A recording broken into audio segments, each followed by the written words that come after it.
Le Burkina Faso, encore lui. Le pays du président Ibrahim Traoré a annoncé sa décision d'accorder la gratuité des visas pour les Africains désireux d'entrer au Burkina Faso. Désormais, un site internet officiel du Burkina Faso en ligne permet à toute personne disposant de documents de voyage africains, à toute personne qui souhaite se rendre au Burkina Faso, simplement de se connecter sur ce site, d'y mettre toutes les informations nécessaires, en retour de quoi cette personne obtient un visa gratuit d'entrée au Burkina Faso. J'insiste avec précision sur cette information. Les autorités burkinabées n'ont pas dit « tu te lèves de n'importe quel pays, tu entres seulement au Burkina Faso ». Non. Le Burkina Faso ne devient pas une pétaudière. Il n'est pas ouvert aux 4 vents. Ce n'est pas ce qu'on a dit. Vous voulez venir au Burkina Faso, il y a un site officiel dédié à la demande de visa quand vous avez une citoyenneté africaine. Vous faites valoir les preuves de votre citoyenneté africaine, vous indiquez les raisons pour lesquelles vous venez au Burkina. Vous répondez au formulaire officiel que le Burkina Faso vous adresse. En retour, vous recevez une réponse. Et la plupart du temps, si vous êtes des Africains et que les intentions qui vous animent pour venir au Burkina Faso sont des intentions nobles, vous recevrez tout naturellement un visa gratuit pour entrer au Burkina Faso. Voilà l'information exacte, s'il faut rester dans l'esprit de ce que j'ai lu et entendu de la part des autorités burkinabées. On n'a pas dit, il ne faut pas demander un visa, c'est-à-dire une autorisation d'entrée. On a dit, quand vous êtes africain, cette autorisation d'entrée vous sera désormais accordée sans le paiement d'un seul radis. Nyambou Mamé, vous avez compris? Énorme longueur. Voilà. Maintenant, quelle leçon est-ce qu'on peut tirer de cette décision formidable du Burkina Faso? Mais c'est un gisement, cette leçon. Cette décision du Burkina Faso est la traduction concrète du panafricanisme des dirigeants du Burkina Faso. Et tout pays africain qui n'a pas pris la même décision reconnaît par là qu'il n'est pas dirigé par les panafricanistes. Écrivez d'abord ça. Tout pays africain qui n'est pas prêt à prendre la même décision reconnaîtrait par là qu'il n'est pas tout à fait dirigé par les panafricanistes. Parce que le Burkina dit aux Africains, aux pays africains, faites comme moi. Le Burkina Faso met la pression sur tous les pays africains. Faites comme moi, traduisez concrètement par la gratuité des visas des Africains l'acceptation de la panafricanité de toute l'Afrique. Mais cela impose une réciprocité. Parce qu'en effet, c'est trop facile qu'il y ait un pays qui permet aux ressortissants de tous les autres d'entrer dans son territoire sans payer, alors que les ressortissants de ce pays, eux, ils devront payer pour entrer dans le territoire des autres.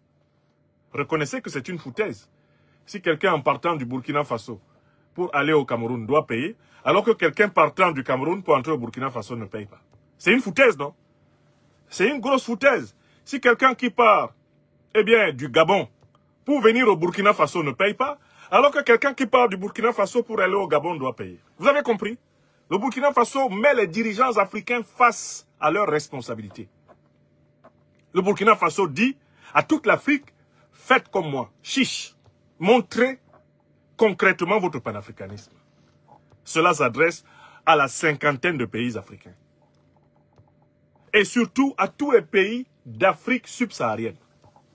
Faites comme le Burkina Faso. Mais moi, je vois dans cette décision du Burkina Faso une leçon indirecte, même involontaire, mais donnée à un individu qui s'est illustré négativement en Afrique centrale ces derniers mois par la xénophobie anti-africaine. Cet individu, c'est le général Dansoman de Libreville, Brice Clotaire Oligui Nguema, un putschiste néocolonialiste installé à la tête du préfectorat France-Africain du Gabon et qui, pour trouver une certaine légitimité, a cru bon de prendre les mesures les plus hostiles aux étrangers d'origine africaine, allant même jusqu'à demander que les étrangers d'origine africaine payent pratiquement 750 à 800 000 francs CFA de carte de séjour, alors que les étrangers d'origine occidentale payent 150 000 francs CFA, voire moins. Oligui Nguema Brice Clotaire, le capitaine président du Faso, vous donne la leçon par une seule décision.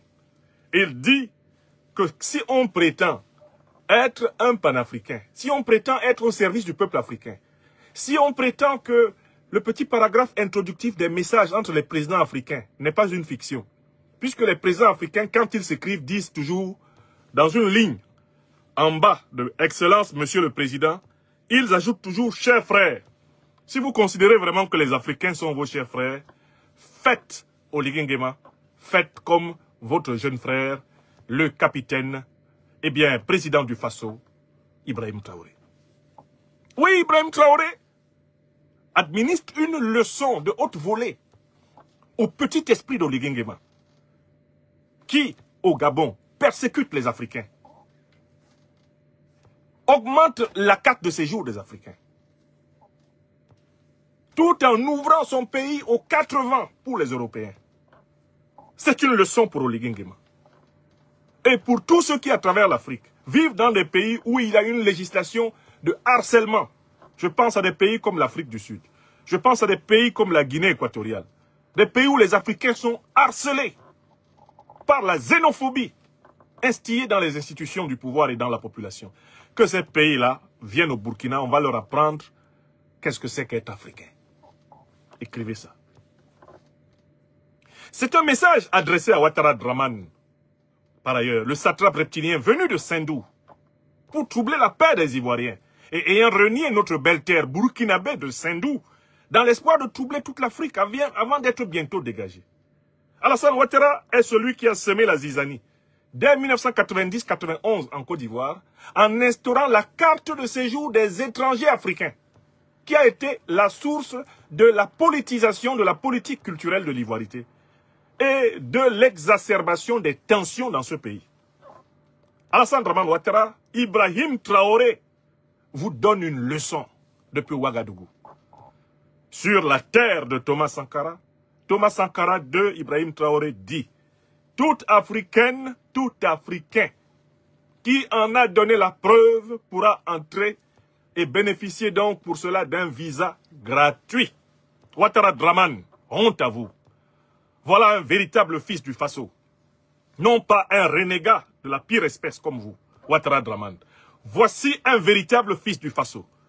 Le président Ibrahim Traoré, qui montre le chemin que l'Afrique doit suivre. De ce point de vue, Ibrahim Traoré rejoint une dimension que possédait feu le président Houphouët-Boigny, bien qu'il soit un France-Africain. Lui au moins avait fait de la Côte d'Ivoire un pays où l'Africain n'était pas pourchassé. C'est Alassane Draman Ouattara qui a transformé la traque de l'Africain en Côte d'Ivoire en une tradition d'État. Donc c'est une leçon à Ouattara. C'est une leçon à tous les vieux grigous de la France-Afrique. Comme Biya au Cameroun, que ces communicants tentent de présenter comme un panafricaniste. Alors que leurs ambassades ici, à l'étranger et un peu partout, sont des lieux de difficulté pour les Africains qui veulent voyager. C'est une leçon à tous les satrapes néocolonisés de la France-Afrique. Laissez les peuples africains circuler. Que les Africains soient chez eux partout en Afrique. Laissez-les tranquilles. Vous devez encadrer, du point de vue de la sécurité, du point de vue administratif, la circulation des personnes. Ok. Mais les Africains doivent pouvoir circuler en Afrique. Si il y a une unité culturelle, civilisationnelle de l'Afrique au sud du Sahara, elle doit se traduire par une communauté de destin et par une flexibilité des mouvements. L'Afrique n'est pas surpeuplée. Le Burkina ne sera pas envahi. Il y a 30 millions de kilomètres carrés sur ce continent qui est sous-peuplé. Donc, c'est une grande leçon à l'ethno-nationalisme, au chauvinisme, au nationalisme hérité des frontières coloniales que le président Ibrahim Traoré vient de délivrer gratuitement à ces vieillards qui s'accrochent au pouvoir et qui n'ont pas été capables d'une seule révolution de portée africaine. Biya, en 42 ans de pouvoir, rien, zéro pointé pour l'Afrique, zéro, aucun apport. Il a même réussi à envoyer un de ces individus somniférants, Philémon Yang, à la présidence de l'Assemblée générale des Nations Unies. Il était là-bas, personne n'était au courant qu'il présidait à l'Assemblée générale des Nations Unies. C'est quand le type est parti qu'on s'est rendu compte qu'il était là. Il a tout appris de Paul Biya. Durer au pouvoir, mais ne rien en faire. Ne faire que ce qui permet de durer au pouvoir, mais ne rien faire du pouvoir pour le peuple. Donc vraiment, soyons unis pour saluer le Burkina Faso, pour saluer le président Ibrahim Traoré, pour saluer les dirigeants de l'Alliance des États du Sahel. Donc je suis convaincu qu'ils vont s'aligner sur la même jurisprudence que celle du Burkina Faso, pour les saluer. Ces pays vont gagner en attractivité, pas seulement culturelle, touristique, mais en attractivité économique.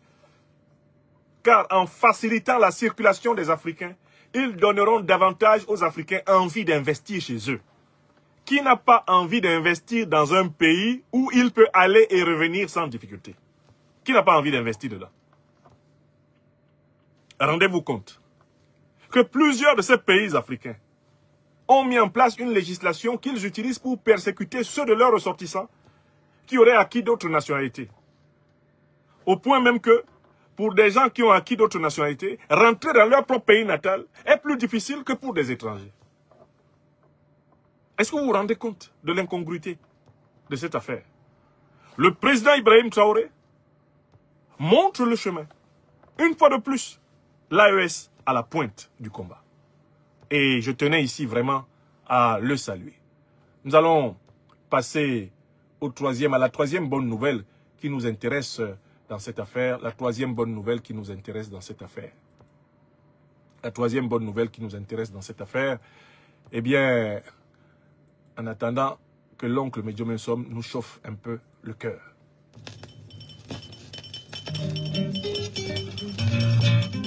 Bravo à l'Alliance des États du Sahel.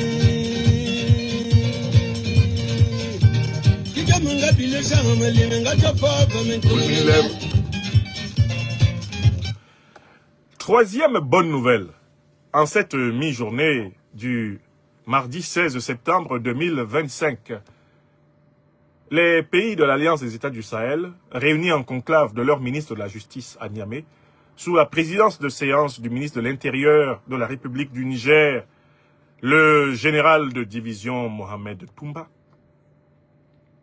viennent de faire connaître leur détermination à mettre en œuvre un certain nombre de décisions, d'introduction d'instances, de plaintes. Ils annoncent qu'ils vont porter plainte devant la Cour internationale de justice contre la France et contre l'Ukraine pour soutien au terrorisme. Ils annoncent en outre que les tribunaux nationaux maliens, burkinabés et nigériens vont engager des poursuites conséquentes contre les médias qui soutiennent le terrorisme, qui font l'apologie du terrorisme, et on a nommément cité France 24, RFI, TV5, entre autres médias de la France-Afrique. C'est une décision fondamentale qui rejoint l'un des idéaux que nous défendons à l'Institut de l'Afrique des libertés, à savoir la redevabilité judiciaire de ceux qui commettent des crimes contre les Africains. Pendant très longtemps, l'Afrique a pris l'habitude d'espérer que justice lui soit faite par d'autres, à la demande d'autres. L'Afrique avait pris l'habitude de laisser les questions judiciaires africaines entre les mains des grandes puissances du Conseil permanent de sécurité des Nations Unies, les grandes puissances de la communauté internationale occidentale. L'Alliance des États du Sahel a décidé de mettre fin à cette vassalité judiciaire, en portant elle-même les dossiers judiciaires du continent africain devant les juridictions internationales. Mais ce qui m'intéresse beaucoup dans les travaux qui ont été successivement tenus à Bamako, puis maintenant à Niamey, par la conférence des ministres de la Justice de l'Alliance des États du Sahel, ce qui m'intéresse, c'est que cette conférence des ministres de la Justice de l'Alliance des États du Sahel procède à la critique d'abord du système judiciaire international. Cette conférence des ministres de la Justice n'adhère pas aveuglément, les deux pieds joints, dans les institutions judiciaires internationales actuelles qui sont sous le contrôle, on le sait très bien, des grandes puissances occidentales, anciennement puissances coloniales, puissances négrières. Il y a donc un double travail qui est fait, et même, je dirais, un triple travail. Premièrement, une critique des institutions judiciaires internationales. Ce travail est mené par les ministres de la Justice du Mali, du Burkina Faso et du Niger, pour le compte de leurs gouvernements respectifs. Mais il y a un deuxième travail qui est fait, c'est celui quand même d'introduire des plaintes devant les institutions judiciaires internationales, ne serait-ce que pour que les procès soient l'occasion d'une information de masse, d'une conscientisation planétaire sur l'étendue des crimes contre l'humanité, des crimes de guerre, des infractions commises depuis plusieurs décennies, plusieurs siècles contre les Africains. Enfin, il y a un travail des ministères de la Justice de ces trois pays de l'Alliance pour construire des juridictions autonomes, des juridictions qui vont pouvoir elles-mêmes faire face à la haute criminalité internationale en territoire africain. Alors, ce qui est important ici, c'est que la plainte portée contre la France et contre l'Ukraine à la Cour internationale de justice sera l'occasion justement pour le Mali, le Burkina Faso et le Niger de produire en mondovision les preuves flagrantes du soutien au terrorisme qui a été imputé par les gouvernements maliens, nigériens et burkinabés à la France. Le monde entier va assister à la Cour internationale de justice, à l'exposition des preuves. Et comme vous le voyez bien, certaines de ces preuves sont tellement flagrantes. Je me demande comment l'Ukraine pourrait gagner un tel procès, puisque l'Ukraine a officiellement avoué son soutien au terrorisme. L'ambassadeur d'Ukraine au Sénégal, encore en poste, chez ce que nous appelons donc les aventuriers ambigus de Dakar, un directeur central des services de sécurité ukrainiens ont publié sur le site officiel de l'ambassade d'Ukraine au Sénégal une vidéo en 2024 dans laquelle il revendiquait l'attaque terroriste de Tinzaouaten contre l'armée malienne et ses alliés russes. Et les officiels ukrainiens que j'ai cités indiquaient qu'ils avaient agi avec le soutien des organisations terroristes Al-Qaïda et l'État islamique et avec pour base arrière, tout naturellement, les localisations respectives de l'Algérie et la localisation même de l'ambassadeur d'Ukraine au Sénégal qui affirmait avoir amplement contribué au succès des opérations.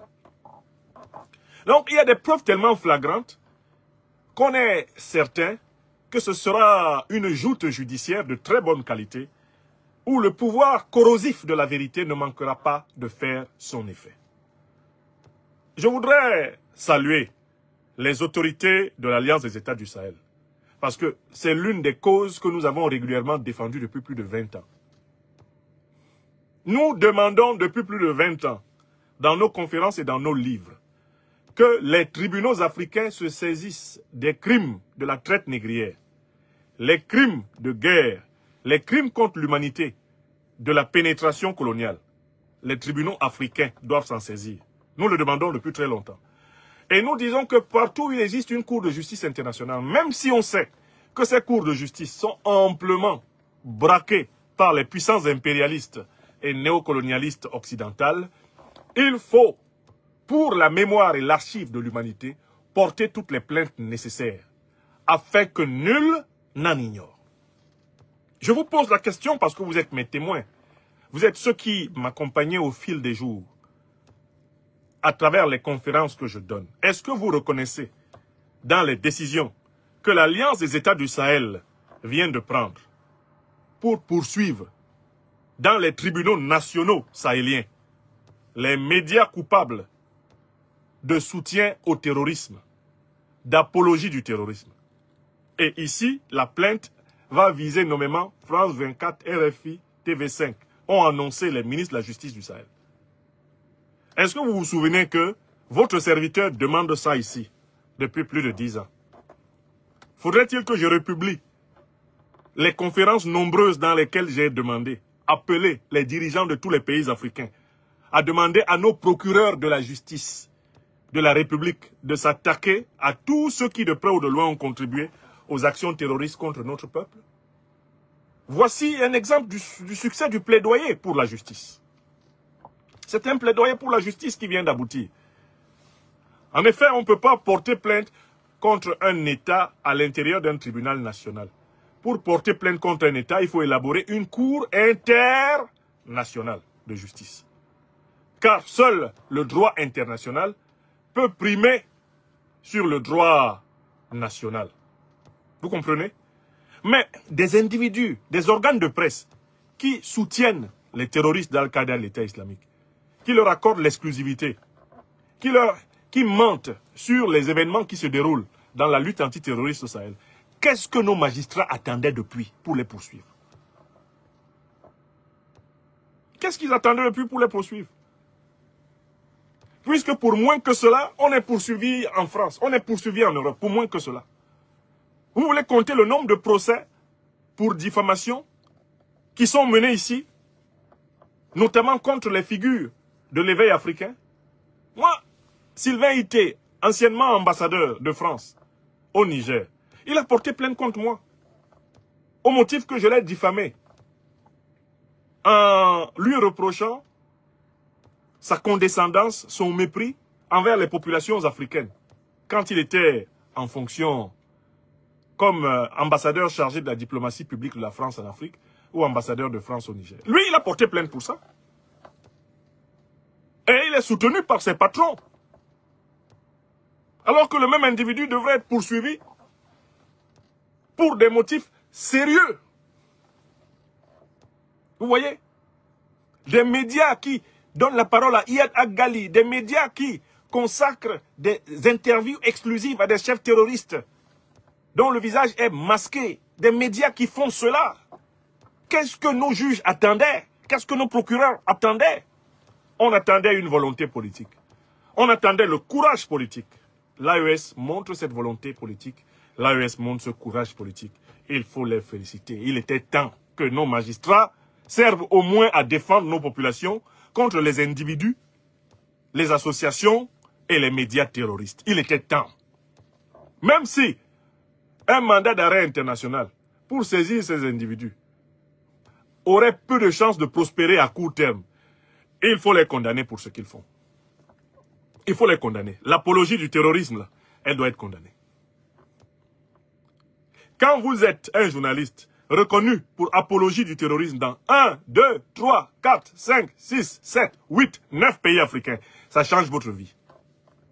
Ça change votre vie. Est-ce que vous comprenez? Et donc, il était temps que les pays africains se rendent compte qu'ils ont la puissance en main et qu'ils l'utilisent. Que les magistrats africains se rendent compte qu'ils ont la puissance en main et qu'ils l'utilisent, diantre.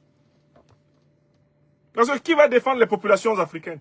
Si les tribunaux africains ne convoquent pas les affaires contre les individus qui soutiennent les terroristes, qui tuent les Africains.